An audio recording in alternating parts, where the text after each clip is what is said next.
Hi everyone, welcome to the Ministry Down Under webcast. I am one of your co-hosts, Karen Stuckey, and next to me I have Chris Dawes. Hi Karen. How you going, Chris? Doing good today actually, so That's good. I'm excited about today. Do you want to introduce today's guest? Oh, we have someone I've wanted to talk to for a while. We've got Geoff Brailey here from McCrindle. Hi Geoff. Yay! Chris and Karen, thanks for having me today. You're welcome. We are so excited. We've been dreaming of this day for so long. Great to be here in great and interesting times as a social researcher. These are very interesting days. Some challenges, no doubt, but also plenty of opportunity. Yeah, you're so right.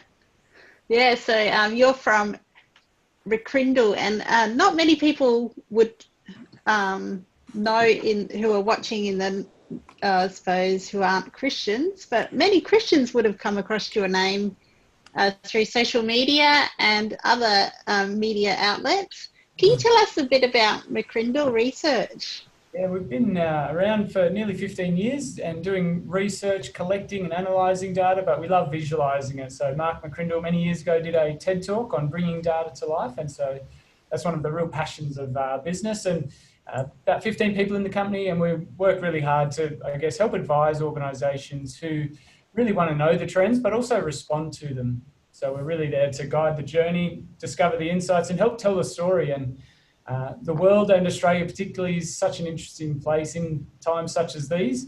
And we know there's many people who are wanting to get the latest information to make the right decision and to make it with confidence. And that's pretty hard in these complex times. There's plenty of nerves and anxiety in people. But hopefully as we chat today, we'll look forward to sharing plenty of stats and trends and a few stories and give people some ideas of how to go forwards. Yeah, that's sounds great. And tell us how you got to work at McCrindle, because that's an interesting story.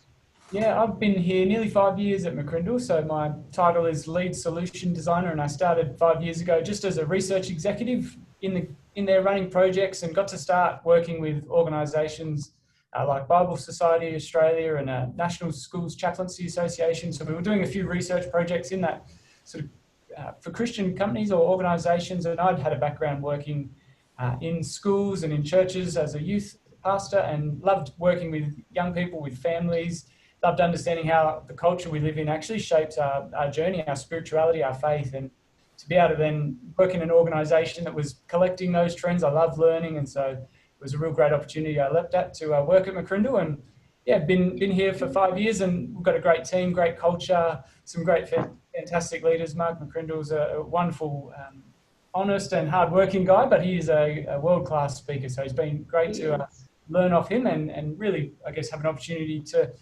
share some of the trends that we collect. And we probably get a little bit excited about opening Excel files and ADS. Statistics website gets a lot of clicks from me. We love getting into data, maybe a little bit more than we should, but it's fun and really interesting to see the numbers from the, I guess, how we're living. Oh, that would be a great job. I'm envious. That's it. Getting into the data, that's what I like. Yeah. And it's a big data world, isn't it? We're all collecting data, whether it's I've got sort of the wearable technology for health data. We want to track our financial data. We want to track our social media usage, not spend too much screen time. I know there's probably plenty of discussion at the moment about people getting a bit overwhelmed and sucked into the online sort of vortex. But we're all collecting data, and so much data we don't know that we're collecting as well, that dark data. And we really want to help people know what data they might have at their fingertips. There's a lot of internal data that people have. For Christian leaders particularly, there's a lot of external data that people can gather, whether it's from McCrindle's work. We do a lot of studies that can help understand the context, but then you've got the Australian Bureau of Statistics, you've got the National Church Life Survey, NCLS Research, they do some fantastic work. So there's a lot of data sets out there that we want to use when we're kind of helping people understand the times. Yeah, no, that's fantastic. And COVID-19 has hit us all in Australia. And particularly it's affected us in emotional, mentally, and some with losing their jobs. How have you found that COVID-19's affected Australians? the impact's been built by all, I think, and to different levels, whether people live at home on their own, it's going to have a different impact, or if people are, almost 1 in 2 Australians does live in a family household. So people are spending more time with their loved ones if they've been isolated together. However, some are in those more single dwelling households where they're possibly experiencing loneliness, although I think there are a few book lovers out there who've been very happy to have time on their own. The introverts have been thinking, this is what I've been dreaming of. But when it comes to economic and job market, this has been a real challenge where we've seen Australians, particularly in the arts, in the tourism, in the recreation, entertainment, cafes, restaurants, people have lost jobs as that suppression mandate came through from the government to lockdown. While we could still go out for a walk, and I think bike sales have been up from what I've seen in my neighbourhood, there's been a lot of people active, but it has been a real challenge economically. And I think in Australia we can be thankful as well that our government has led with some very enormous stimulus packages to help people who've been feeling anxious. We did a survey just at the end of March when the phases of lockdown were increasing, and one of the top responses was that people were feeling anxious, they were feeling frustrated, probably trying to get that latest communication. And we were back in late March, early April, watching those evening announcements where people were ramping up day by day. That Prime Minister Scott Morrison was really quite fascinating at that time. And we were also feeling quite vulnerable at that time. That was the third top response, where that was emotionally feeling quite vulnerable, even financially. People in Australia are loaded up with debt, and so challenging time if you're looking at several months without a job. Before that package stimulus was announced, people were uncertain how are they going to manage, let alone we've talked the emotions, we've talked the finance, let alone we're actually in a global health pandemic. That's what the issue is COVID. And so in Australia, we have a ageing population, and so we have a vulnerable community. And so the lockdown was essential. Sadly, we have now passed 100 deaths in Australia. So we're not just talking individuals who've lost their life, we're talking communities that have been impacted, the aged care industry who've been under enormous pressure to manage and lead through this period. Some real challenges for a lot of Christian leaders in this time. Exactly right. And what type of research are you doing in regards to COVID-19 at the moment? We've done a survey of 1,000 Australians, and so we asked a range of questions, and we've got a report available that people can access. Happy to share the link to that. It's available at analyseaustralia.com.au, and people can grab that report, and in it we look at how do people feel, so those emotions that they're anxious, uncertain and vulnerable. We looked at things like what are the leadership qualities that Australians want, and people wanted someone who was open and honest. We want leaders who are strong. So the results were really, I think, quite helpful, and I think probably to our Prime Minister's credit, to our premiers, to our health leaders, they've been open with the facts. They've been sharing day-by-day updates. And so the latest research, I think, was a real insight, not just for our political leaders, but our community leaders, our ministry leaders, on how to lead at this time. It's a pretty unknown, uncharted. We've used the phrase unprecedented. That might be one of the words of the year for 2020. Yeah. And so helping, I think, ministry leaders know that it is okay to have questions, and it is okay to still lead with strength, but be open about the things that you might not know. And the journey that we're on as we recover now from COVID, it's really important for people in these phases of recovery to know that, I just can share what we're thinking, what we're being open about. That's what people are looking for. They're looking for those facts, for leaders to be open with those facts. So this new research was a sample of 1,000 people, really to explore what are people thinking, feeling, what's their behavioural trends, and what's their outlook as well. How long do people think this was going to last? And so a lot of the respondents came in around that 4 to 6 months window was how long they thought COVID would impact them. And here we are in late May now, and it's been a challenge these last few months since late March when the introductions of the restrictions landed.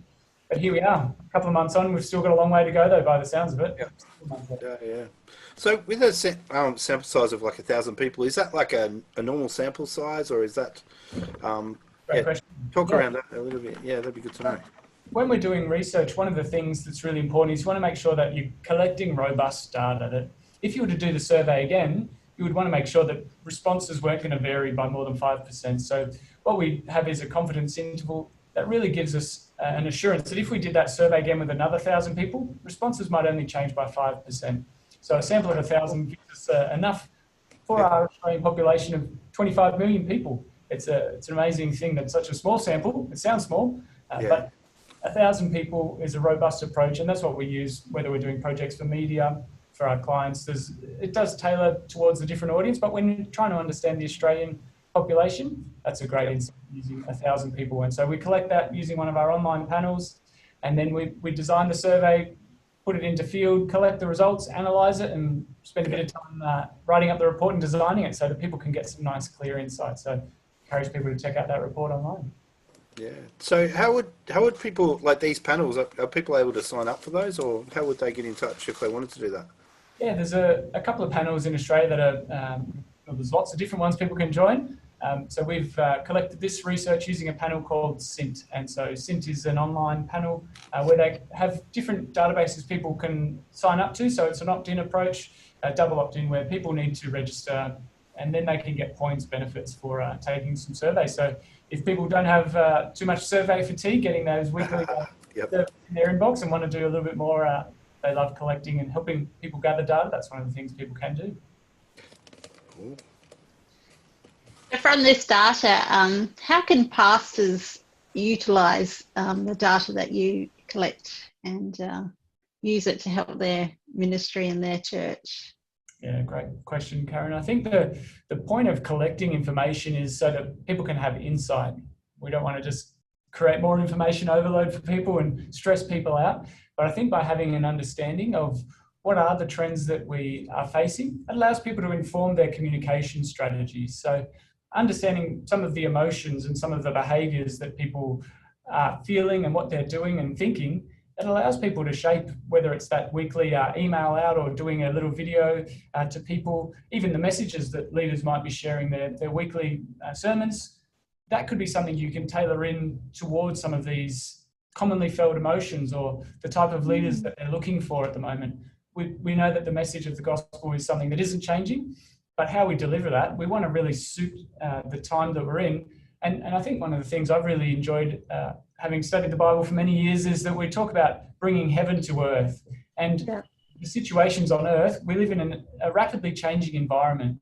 And so heaven looks like for today, it might be different to yesterday. We're in a pretty unprecedented era. And so we want to equip leaders and appreciate what you do here to equip leaders with the latest trends. And the point of, I guess, having an understanding of doing research and looking at insights is so that people can plan and think ahead and help equip people for service in these times as well. So many leaders are trying to probably activate their church members, even though it's a stay-at-home era, people still have gifts and have opportunities to use those. So there's a real, I think, opportunity to know the time and then shape the trends. So what kind of organisations have you worked with? Great question. We've been able to work with a range of businesses through to not-for-profits. We do at McCrindle a lot of studies just around what are the latest sort of social and pop culture issues.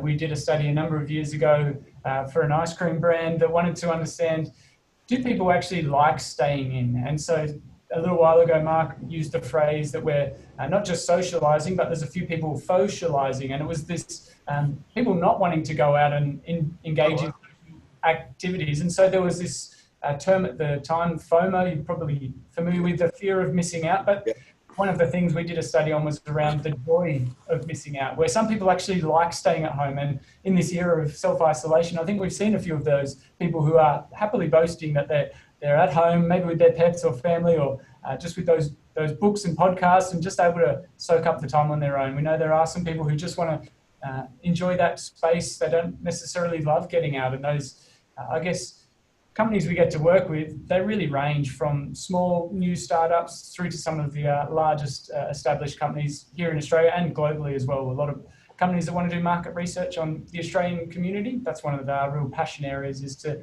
understand how Australians live and work and learn, what we shop, what we think, what we like to say, what we spend our money on. So we've been doing lots of studies over the years, and it's always fascinating coming into work and hearing about the impacts of what we get to do. It's a real pleasure. And I think the key purpose at McCrindle we really galvanise around is that we want to empower human flourishing. We're really here to help make a positive impact for billions of people. We know that in Australia we're up to 25 million Australians, but globally, we are in a global era where 3 in 10 Australians are actually born overseas at the moment. So we do live in a globally connected society at the moment, and you can feel it when a global pandemic hits and people are physically cut off from family, and yet the connections and concerns for family members from across Asia through to the UK, through to across Europe, the US, where Australia's experiencing that migration growth from. It's a really interesting time where people really want to know how are we going, not just here in Australia, but internationally as well. That's great. I am one of those people who do like staying home. Truth comes out. No. My wife said to me, "Has anything changed for you? Like you just live in the man cave out the back in your office, and isolation was just a matter of acknowledging everyone else had to stay home too." But I do miss my travelling. But no. And as I work with a lot of pastors and leaders, and as you were bringing out those stats, I was thinking also social media managers. A lot of churches have social media managers who could use this relevant information for their posting on behalf of their churches and ministries across Australia.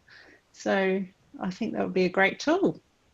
Yeah, there's, I think, a real opportunity at the moment in a digital era where people do spend, and it was back in 1997 actually when we started spending more time in online interactions than in face-to-face interactions. So this isn't necessarily a new trend that we spend a lot of time online, but we are, without those other social interactions, spending even more time now online. And so for churches, for Christian ministries, I think this opportunity to engage and build connections with people using those different social media platforms that suit their segments. We've seen TikTok is one of the new apps that's really taken off for young people, and a lot of parents probably learning about the TikTok moves and dances at the moment, but also knowing who you're trying to connect with and communicate with, making sure you pick the right app, the right platform, and have the right messaging for those audiences you're trying to engage. It's so important. So it's a real era of social media, and we're talking now with the youngest generation, Generation Alpha, who've been born since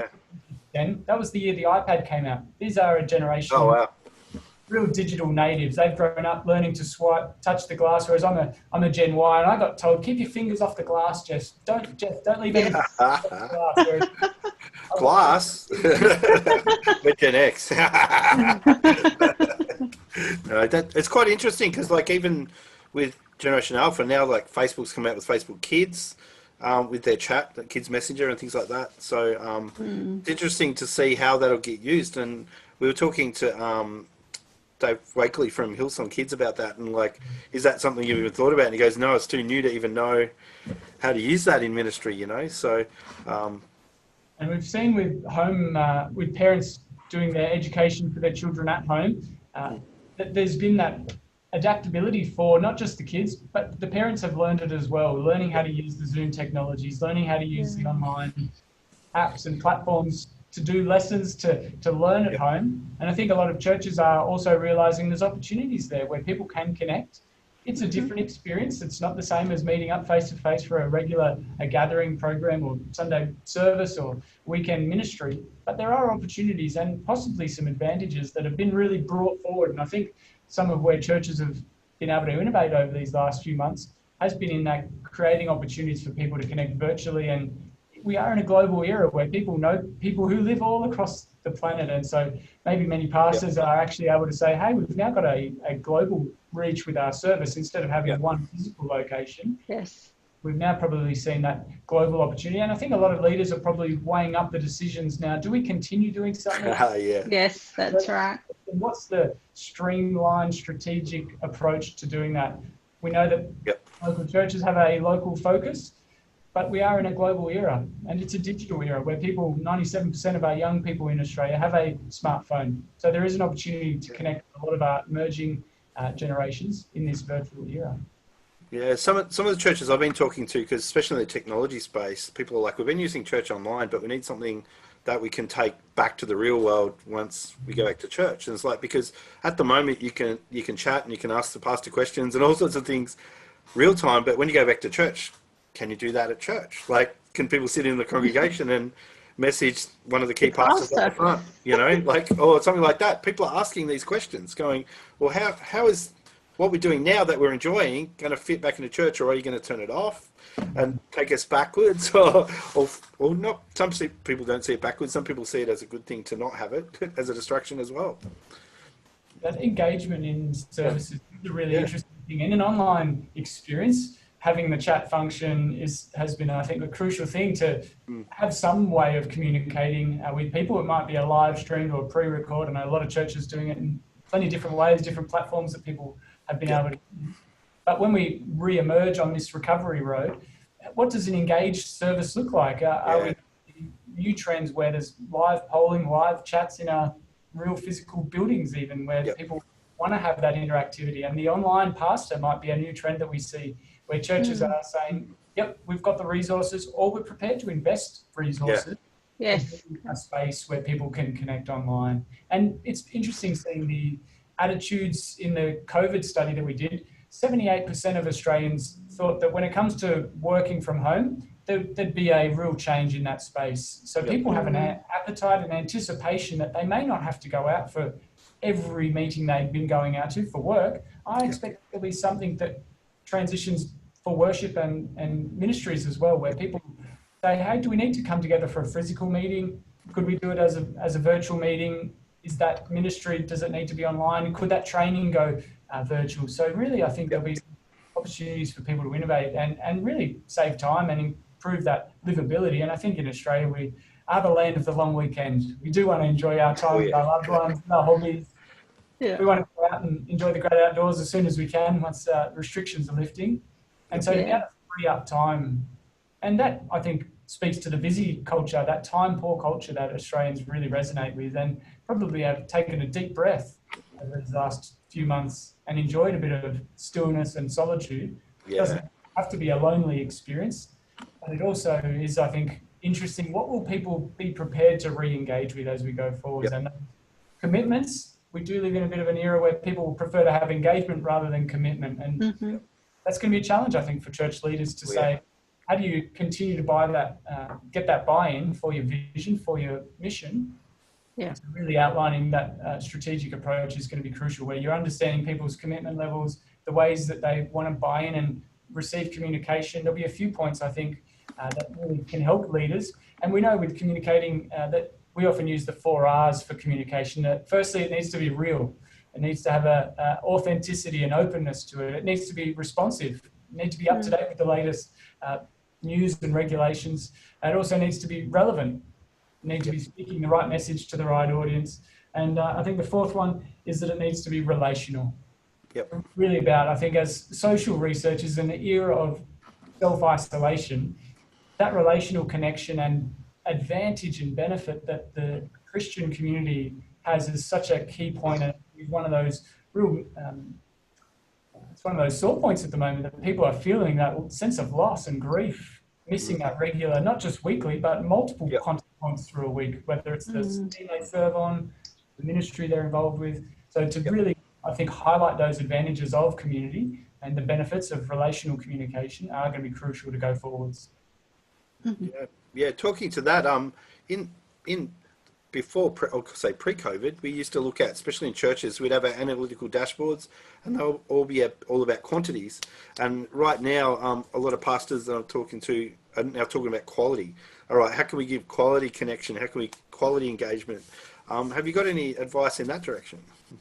I think the ways we're encouraging people at the moment, it's really around making sure that engagement happens. And there's probably a few tips around, we have what we call the engagement equation, which is around making sure people understand your culture. So it's we call this the CPI equation. It's about culture, firstly, it's about purpose, and then it's about impact. With culture, it's really about understanding that each organization, each ministry, each church, each community will have their own way of doing things. and their own values that they celebrate, and understanding that that is what is sort of built in, and it's the DNA. It's something that can't be changed.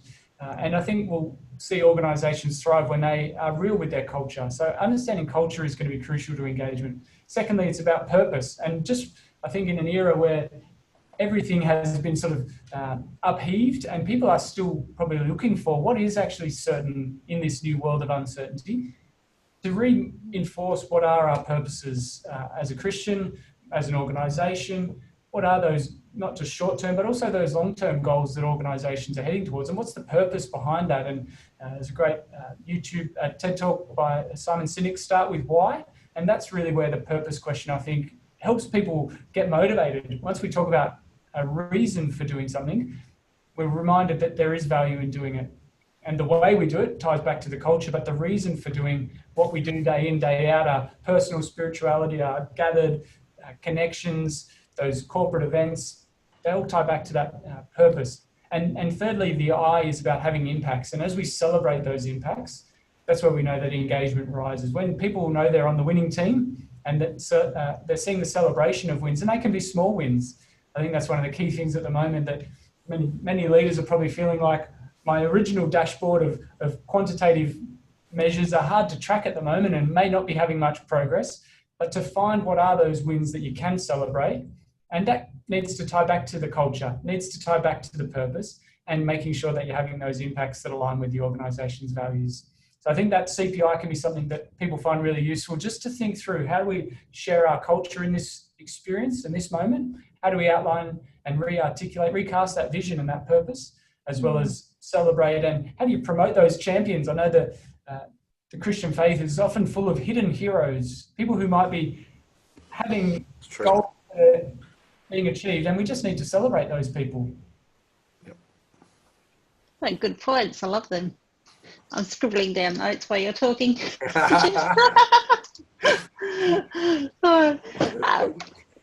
I want to talk about City in Field. I've had a brief look at the website, and it's available for church pastors and leaders to use. Can you explain the purpose of the website, Geoff? Yeah, we've created at McCrindle a website and a community essentially for leaders who are in Christian organisations who want to know the latest trends and who want to keep up to date with our latest insights. And so City in Field is a new website we've launched, and we've got on there a couple of studies at the moment, which are really around those national trends. So if you're leading at a local level, or maybe you're raising, coaching or mentoring up other young leaders as well, this just begins to give a bit of benchmarking opportunity where people can see, well, how does our church sort of align with some of those national trends? And so we've got on there a national faith and belief study, which people can grab for free, as well as a faith and giving study with an infographic and an animated video. There's a report as well. And so that latest faith and belief study is faith and giving study, is a really interesting study around how do Australian churchgoers give. And this was done pre-COVID, so we've got a great data set now that we'll be able to track over time. And that's one of the real interesting things, I guess, working in research, is that the world's always changing. And people understand that that's technologically, it's socially, it's demographically. In the church at the moment, we've got an ageing population. We've got a younger group of people who are increasingly digitally oriented and living in that sort of screen-focused approach to life. And so what does it mean when you've got a physical weekly meeting that's shifted online for a moment? What's that road forwards look like? For each organisation, it's going to be different. And how does giving work now that we've kind of gone from maybe passing around the cup, the offering bag every week, now it maybe is more online without that cashless part of our society?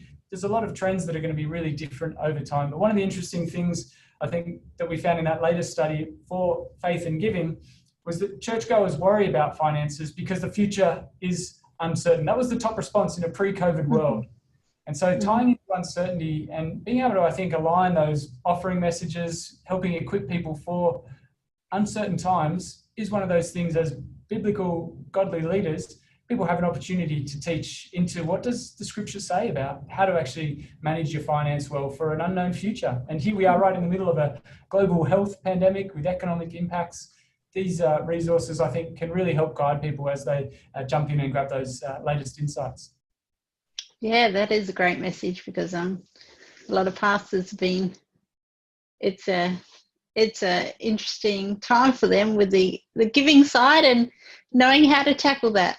And so I'd encourage anyone to go to City and Field and check out the resources there, and it will encourage pastors and leaders and give them a bit of a guideline of what's happening. And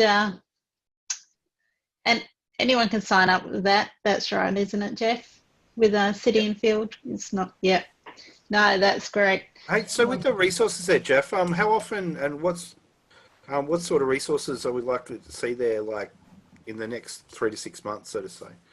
Yeah, that's a good question. So later in this year, we'll be doing another study that will launch through City and Field. So if people are happy to drop in their email address, and when they download one of those reports, we'll be announcing as those new research projects are released. And so we do an annual study in this space is the approach. So we've done the faith and belief one back in 2017. We had City and Field, which kicked off last year in 2019 though. So this was a new initiative last year. And so in 2020, we'll be doing a new bit of research. And we've often done events as well with the National Church Life Survey, with Dr. Ruth Powell and the team at NCLS Research. Sam Sterland is a fantastic group of leaders there that we love sharing insights together and helping equip Christian leaders. We're probably very thankful for NCLS's long-term commitment to collecting information. They've got one of the world's largest church samples. And it's incredible that here in Australia, with just 25 million people, we've got one of the best data sets on church life in the world, thanks to there's a lot of insights that we can gather from them, but we also want to collect our own insights to equip church leaders and help Christian organisations as well who want to get ahead of the curve and be able to respond. So if people just drop in their email there, they'll get that latest report, the latest infographic. And then when at McCrindle, if we ever do any new blogs around the emerging generations, we've got a couple of reports at the moment around Gen Alpha and the response to COVID. So there's other links that we can send out, and we send out about an email. It's only about once every 3 months. It's not you're not going to get your inbox churned full of emails from us at City and Field. We're just sending out high quality throughout the year so that people can stay in touch and keep equipping people on this journey. Yeah, I saw on the website there, also on that City and Field, you're looking for organisations if they're willing to partner with you guys. Like, can you talk to that a bit? Yeah, that's right. And that's where we've got an event that we usually do every year to help gather Christian leaders who want to get the latest trends. And so we've had last year Mark McCrindle present with Dr. Ruth Powell at a church and community summit. And so we were open for people who wanted to support and sponsor that event. We had the Faith and Giving infographic, which was supported by Christian Super and Baptist Financial Services. So some really respectable, enormous brands here that are wanting to equip church leaders with the latest trends. So this year coming around again, we'll be contacting a few organisations if people wanted to get in touch, if they want to support the research or even just be a digital supporter and get that sort of brand recognition as we approach a growing list of people who are Christian leaders. That's where we've really been delighted to share those trends. It's not something we want to gather data and hold it in. We want to set it free and equip and empower people. So we often talk about 4 E's when it comes to sharing information. It's about equipping people and trusting they'll use it well. We want to encourage them. We want to motivate them and support people and cheer them on. And the final E is to actually empower them. And that's about using it well. So making sure that people have that courage to lead boldly. These are challenging times in an increasingly secular environment. We still do have 1 in 2 Australians who identifies as a Christian, but we have seen that rapid rise in the no religious response in the census, up to over 30% in the 2016. Now that will be great to see, and it may be even further increase in 2021 census. So just another 18 months or so till we have those results. It'll be a little while to go. Yeah. Forward to that new census next year. Should be interesting. Should I say the political debate around that? So about those numbers and seeing what they really mean and fleshing them out. Yeah, I think it'll take a few censuses to really understand what that group even is. So. Yeah, that's right. And there is, I think, Simon Smart said this at one of our events a little while ago. He said in Australia there's a thin layer of antagonism in Australia on a sea of apathy. Yeah, that's it. I think it's a brilliant description of the Australian response to faith, that there is a small portion who are very antagonistic and vocal and outspoken. And I think that challenge is that it might look like a lot of people are like that. Whereas I think the everyday Aussie who's not a believer, or who may even be more a cultural Christian, just due to ancestry, they may affiliate with Christianity, but not be practicing either in personal devotion or at public gatherings. That apathy, I think, is probably one of the challenges. And I think there's opportunity at the moment for people to engage with people who might be in that space at the moment. While they're asking the big questions, while life's a little bit slower, they might be looking and thinking, what is the meaning of life? And as a young guy, I was 7 years old and walking home from school one day, and I got actually run over by a car and dragged down the road. It was a pretty traumatic experience as a little young kid. I'm thankful to be alive, to be honest. I didn't even have a phone, and very thankful for that grace on my life. And it really made me ask the big questions of, why am I here? What is my purpose? And what would have happened if I died? And those have been a part of my journey. And I think in a health pandemic, we're dealing with some health concerns as people are vulnerable. We're dealing with some emotional and economic impacts as people are feeling uncertain and pretty anxious around, will we have enough food to get through? These times are pretty challenging, and yet people are looking for, I think, that even more hidden support, something that can hold them up in these challenging times when most things are pushing them down.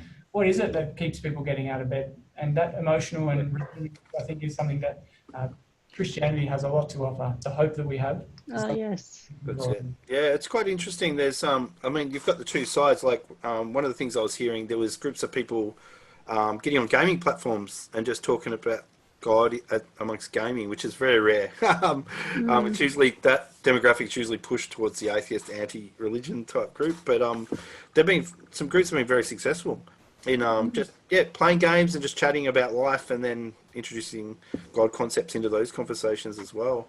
And then on the other side of the fence, one of the men's groups up in Brisbane had about 500 men come to the group.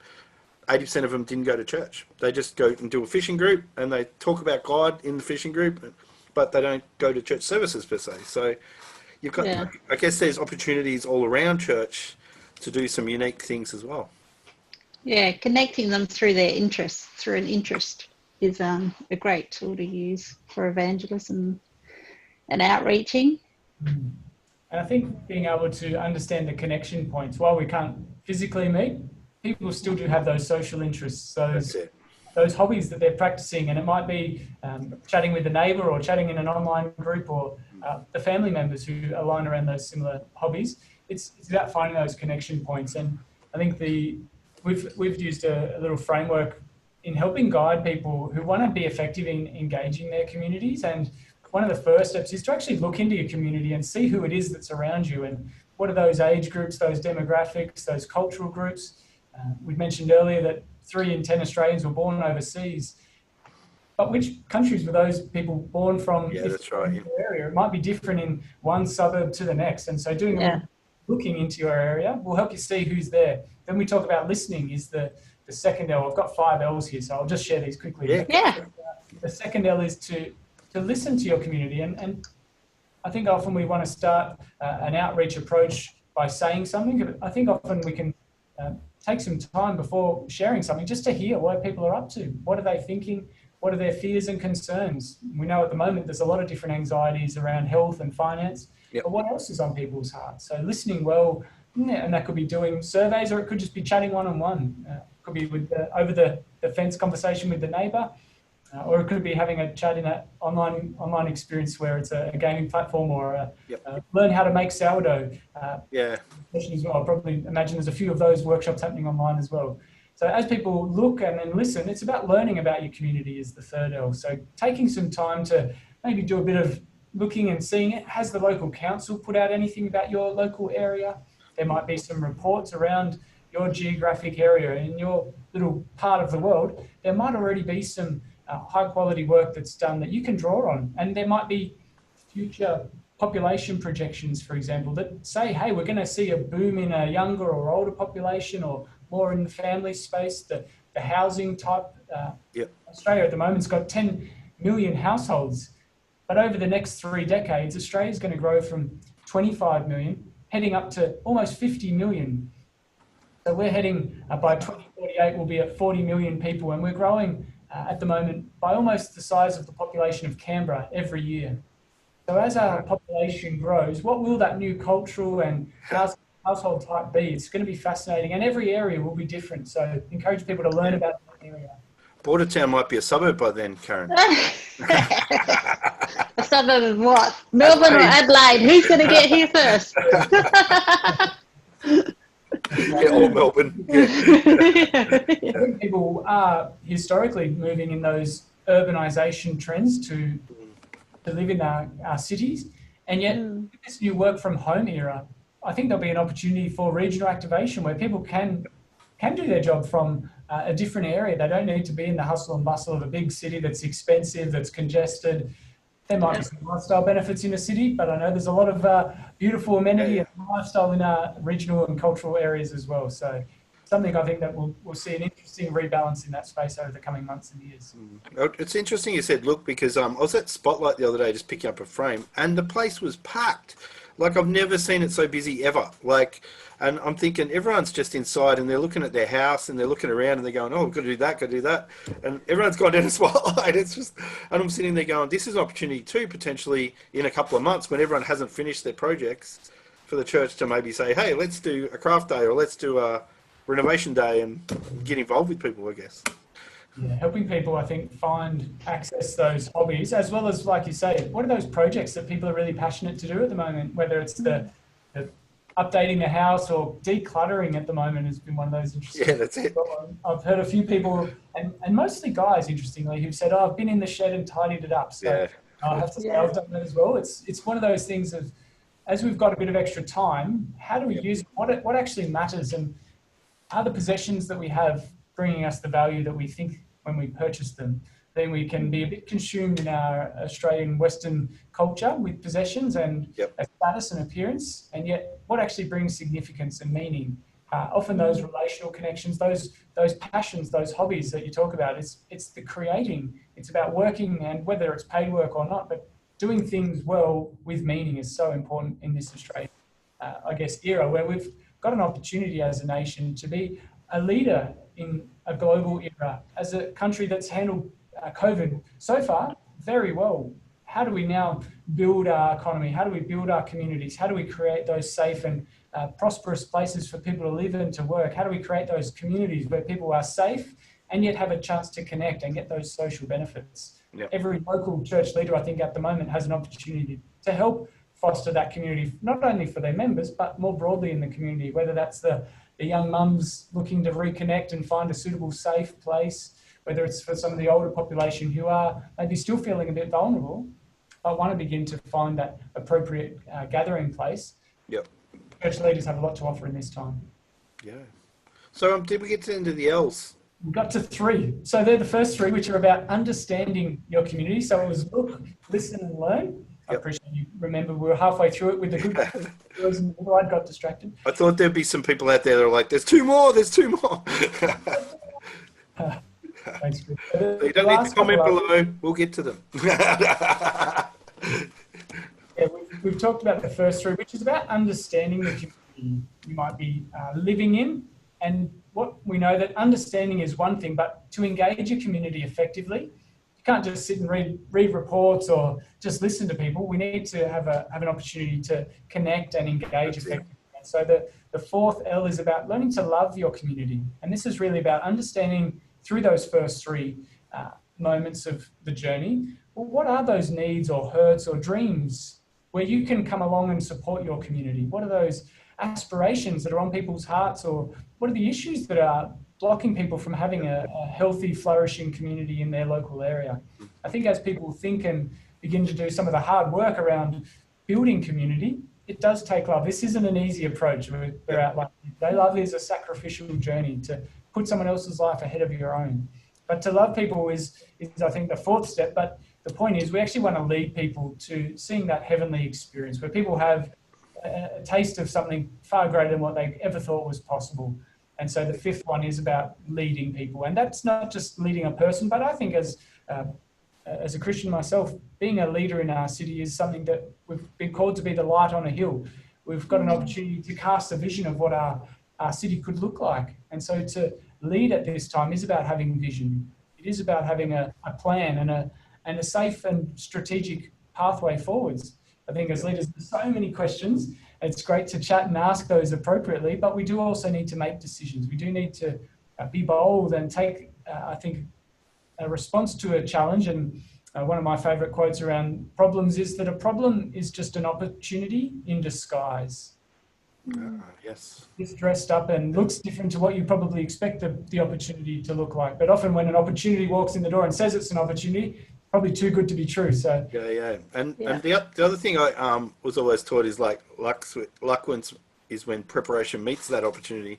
So I guess as a ministry or a church, if you're in a position or ready to help someone when that opportunity comes, you can jump on it. And I think the realistic approach is it's not to try and do every idea that you might come up with when you're vision casting, you're getting away, you're hearing some ideas. Doesn't mean you need to implement every one of those. So taking the time to build the resources, gather and galvanize a team around that to support you, and then respond strategically so that you're doing something for a period of time. Let's test it, assess it, come back around again if it's going to continue working on momentum. I think that's one of the key things as we go forwards, that leaders don't need to feel overwhelmed, but they can take an opportunity and advance their purpose in this time. So talking about the tools that pastors, what are some of the tools around other than McCrindle, or whether you've got them, that pastors can use to even find like local demographic information or just information about their community? Great. Yeah, there's probably two places I'd recommend every leader checks out, and one is their local government council's website, and just have a look around and even just shoot an email through if they've got an inquiry sort of contact form and just say, hey, I'd like to know more about our council area. Can you send me any reports, particularly around the people and the community? A lot of councils might already have done research, or they might have a subscription to some data that tells their council's demographics. And so going direct to the council is one place. You can also go straight to the ABS website. There's a part on there called Quick Stats under the Census tab. If that's of interest, grab my email address. I'll share that. It's jeff@mccrindle.com.au. You can pop that in the notes, I'm sure. The point is that there's a website where you can look up what is the cultural mix in your area, what is the age profile, what are the types of households in your area, so that you can begin to look into those areas. Now, the friends we have over at NCLS Research, they've got some tools as well that help do some mapping around that. They've created a free tool as well. So getting in touch with Sam Sterland from NCLS Research, he's been a great friend and connection in this space as well. They've got some great resources as well. So I think learning about your community is something that doesn't need to be too overwhelming, although people probably don't want to spend hours searching around on the ABS website, but just a few moments finding the right report begins to give people some clarity. Confusing if you end up in the wrong space, so please reach out if you need some help there to find your area, your local government area. That's probably where I'd start. And it's really just about beginning to understand the community.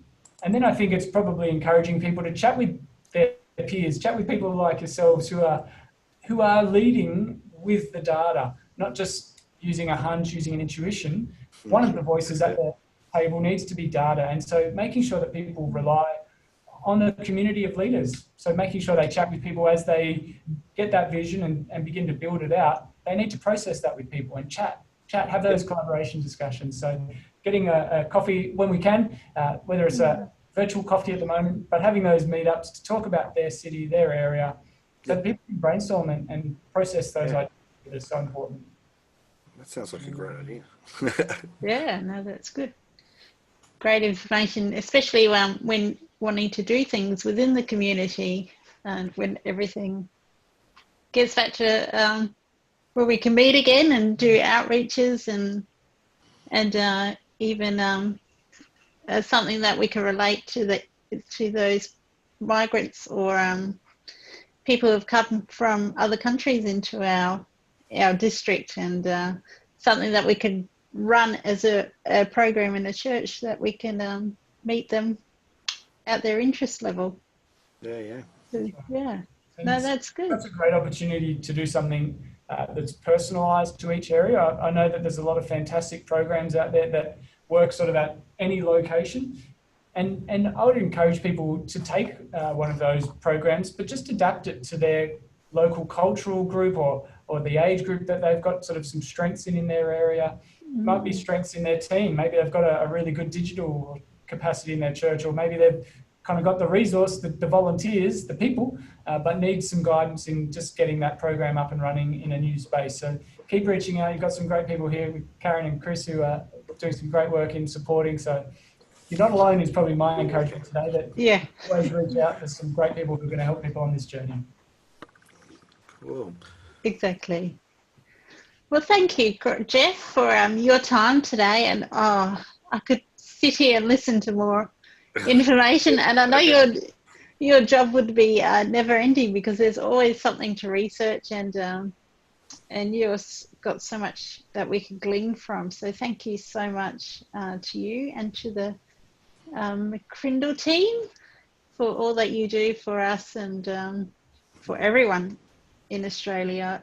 On behalf of them, I just want to thank you and everyone at McCrindle for all the resources that you provide for us to make our job much easier. Absolutely privileged to be here and to be able to share today. Thank you for having me, and thanks to all your listeners for tuning in. If people want to get more resource and want to get in touch, I'm always happy to chat. But you guys are doing a fantastic job. It's been such a pleasure to come on the journey with you today and to share a few trends and stats. I hope people have had a few coffees while they've been listening to keep up with all those stats.